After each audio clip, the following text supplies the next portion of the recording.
Hey guys, welcome back. So this is going to be an interesting video. So it's going to be, how do you finish a really big project?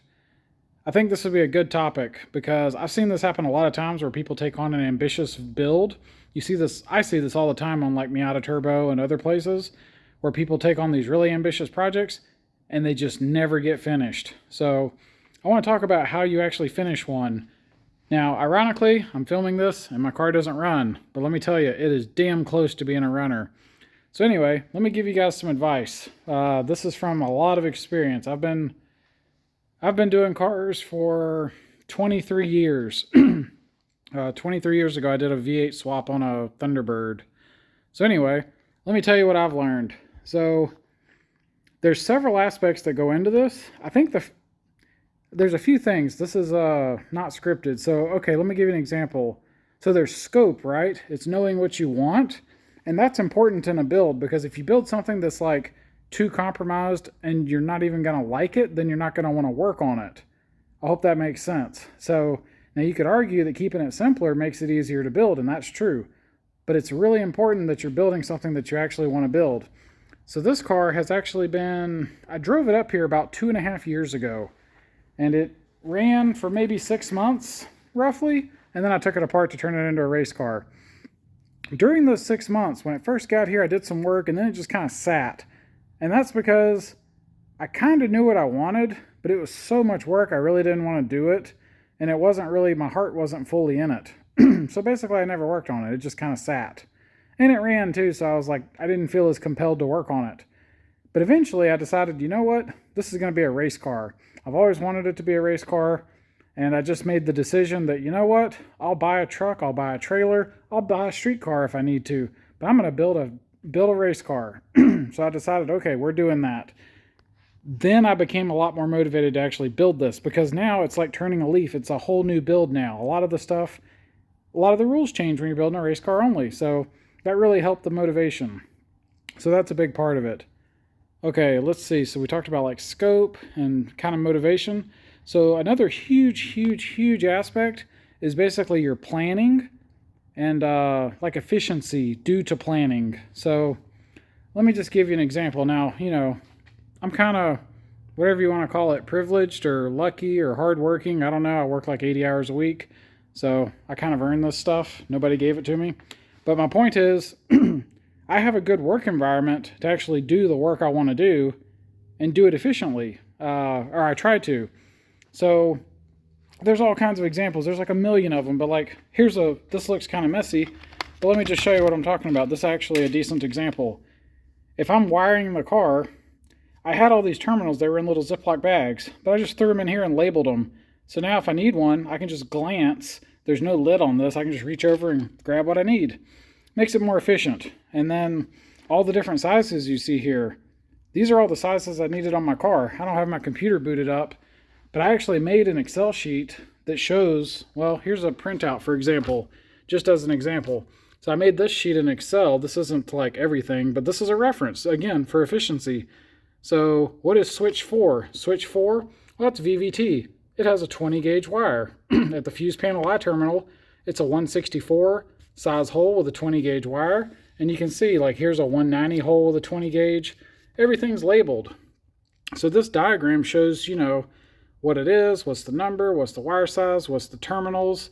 And so I did this for the entire car, and then once I knew everything I needed, I kind of double checked it. I really tried to plan it out, and it seems like it takes longer because, just to show you some examples, I'm trying to keep this brief, but like this switch panel has a lot of damn connections.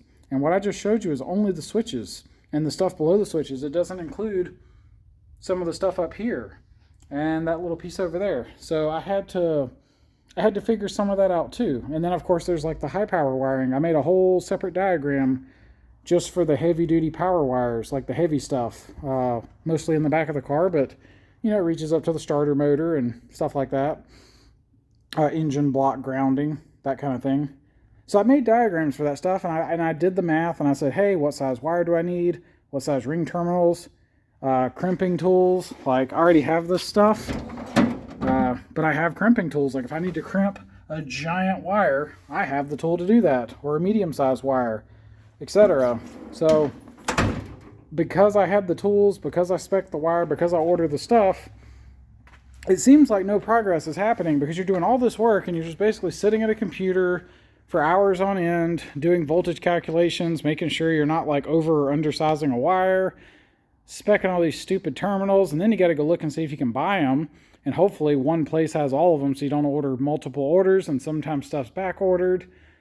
Sounds frustrating. I could go on for like 20 minutes talking about that, but the point is, you do the work up front, you have a plan, then you order the stuff. It's kind of like delayed gratification a little, but it really helps the build to come together, because then when the stuff gets here, it's going to go together way better. Like, you have a plan, you have all the parts, you got the tools, you have everything, and then it just goes together. It makes it more fun.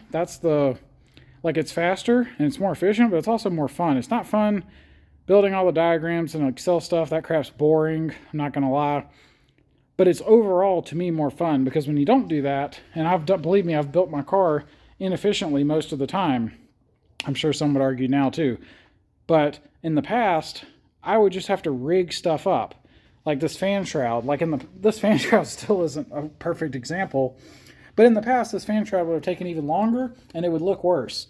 In this one, I modeled this piece in CAD, had it laser cut, and then I hand did all of these. And I did that because, quote unquote, it was faster than modeling it. Turns out that was a total mistake. I should have modeled the radiator and had those laser cut too. Now, my reasoning was, oh, it'll be cheaper than getting all these laser cut. I can just, throw it together. It'll take 5 minutes. In reality, this actually took hours to get these parts to fit right. Now, granted, they fit pretty good. You can see there's not a whole lot of air gap. There's a little bit right there, but I mean, it's really not bad. But again, yeah, did I save $50? Maybe, but I spent several hours cutting those pieces of metal. They had to be cardboard and then metal and then adjusting them, and what a pain in the ass.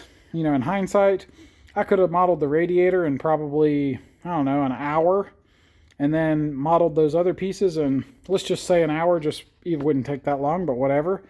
And then get them laser cut, the files, maybe half an hour. So you're talking 2.5 hours, and then the parts show up ready to go together. Whereas this took way longer than 2.5 hours to figure all that out and get it all set up. So that was like a false economy, thinking I would do it myself. I should have just modeled it and got it laser cut. Also, had I done that, it'd be prettier, because it wouldn't be all hand worked and crooked and gaps and whatever. So stuff like that, planning things out, trying to buy parts. Boy, this is a big one. People that know me are going to laugh, but trying to buy parts instead of making everything yourself. Now, I am famous for trying to make everything myself. I actually enjoy it. The engineer in me just loves building stuff and making parts. I could do that all day for the rest of my life. I love it. But if you're trying to get a project done, you got to be selective about what parts you purchase and what parts you're actually going to build. So like sometimes simple stuff, like really, really simple stuff, like sure, there's lots of stuff that's like really basic, no big deal. You can make it yourself. But be careful about, oh, I'll just make my own reroute, or I'll make my own brackets, or whatever the case. Like, trust me, I like doing that stuff, but as far as getting your project done, you got to be thinking about, what's your goal, Like, I built this coil bracket. It didn't actually take that long. I didn't actually make it. I just designed it and got it laser cut. And then I sold one, and that's it. So to me, it was kind of worth it because I really wanted the coils over here. But you can buy brackets. I could have bought a bracket for like $100 and stuck it over here. So this one is kind of like borderline as far as, this was going out of my way. Kind of wasteful to make my own bracket when I could have bought one. Probably should have bought one, although I do like the one I built. But this turned into, a few hours got sunk into that bracket. By the time it got designed, files are created, and even when it came in, I had to drill and tap a few holes. So, yeah, probably should have just bought a bracket. Because not to mention, I spent time thinking about this before I even built it, designed it. So, there's 100 things like that. So, it's really important. It's easy to look at a build and go, wow, I'm just going to do everything. Like, I did a lot on this build, don't get me wrong. This is, if you go look up, well, even 4-cylinder Miatas, V8 swaps, whatever, I've done a lot of crap to this car to make it fast. It's definitely up there as far as builds go. But I haven't done everything. It's got a brush paint job on the inside. It could have been sprayed. The outside has no paint at all. The bodywork, nothing. All I did was halfway fix a dent in the back. And, I mean, there's, you could do You could do 100 hours of body work on this car. I haven't even touched it. The suspension's basically stock. It's just got bushings and coilovers. I mean, there's all kinds of stuff that I could have done, but my goal was to get this thing to a drag strip and be fast and reliable. So I had to scale back. Like even the axles, I wanted to change my axles, and I just run them because they're probably fine for now. So the efficiency side of like planning stuff out, that is huge, huge, huge for your builds. So you guys can get stuff done quickly. So the last part I want to mention is, so you want to build the thing you want, and we talked about planning. So the third thing that kind of ties those two together is to build things in stages to get to your goal. So we talked about this a little bit on this car. Like there's certain things that I would like to do that I haven't done, like swapping the turbo. I would like to redo the turbo, but like it's not really just swap the turbo. It's the turbo, the manifold, the exhaust, the oil drain, the, blah, blah, blah. Anyway, yeah. It's a lot of work redoing the entire turbo system, and I want to build it all custom. So is that necessary? Well, depends. Eventually, maybe, but this car will be crazy fast. It's an EFR 7670. Like as far as Miatas go, I don't even know of anybody running this turbo on a Miata. It's a big turbo, apparently, for this motor. I want to change it and put a bigger one, but like this car will probably go fast as shit with this turbo. So I decided to leave it, and that's going to be an upgrade down the road. You know what I mean? So definitely think about that when you're doing your builds. Like if you can be happy, like with the intermediate steps along the way, try to enjoy that. That's something I actually learned from work, is to, enjoy the ride. Like don't just worry about the finish line. So for this car, I love building stuff. Now granted, it's been down for so long, I'm totally ready to drive and race this car. But I do like building things. So I don't mind, building brackets and things like that. I actually enjoy stuff. But I like the creative side of me wants to design it all myself. So I got to balance that with having fun doing that, but also getting this crap finished so I can go racing. So that's going to be this video. I guess the next video I'll go into detail about some wiring, because as you can probably see, I'm not going to go into detail in this video, but there's wires in the engine bay. Been a long time, but look back here at the firewall. There's actually wires. So this thing's actually really close. I believe there's only 3 sensors left, and the wiring is finished. I can't believe I'm saying that. We're going to save that for the next one, but I just wanted to, I was actually getting ready to leave, and it just kind of occurred to me. I was like, I could totally film a video about this subject, because I think it's quite important. A lot of people watching have probably, I bet you guys, let me know in below, but I bet you guys have all seen somebody that started a build and then they just died off and never finished.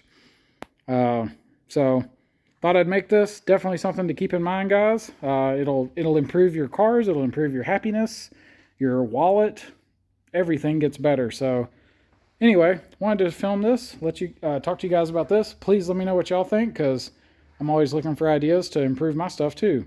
And anyway, that's going to wrap this one up. So till next time, y'all take it easy.